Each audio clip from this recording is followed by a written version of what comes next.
Hi అందరికీ, ఎలా ఉన్నారు? ఈరోజు మా ఇంట్లో కరివేపాకు పొడి చేసుకుంటున్నామండి.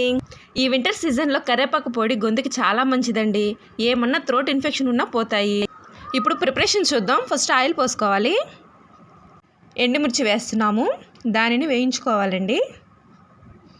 వేగాక కొంచెం జీలకర్ర, ధనియాలు, మినప్పప్పు, పచ్చెనగపప్పు, ఆవాలు అన్నీ వేయించుకోవాలండి.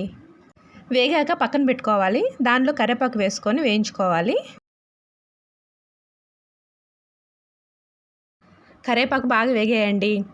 ముందుగా వేయించుకున్న మిశ్రమాన్ని మిక్సీలో వేసుకొని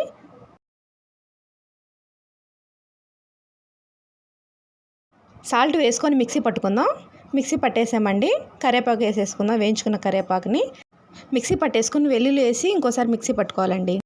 అంతేనండి, కరివేపాకు పొడి రెడీ. మీకు నచ్చినట్లయితే ఒక లైక్ వేసుకోండి. ఈ కరివేపాకు పొడిని వేడి వేడి అన్నంలో వేసుకొని తింటే చాలా బాగుంటుంది ఫ్రెండ్స్. మీరు ట్రై చేయండి. Please subscribe friends.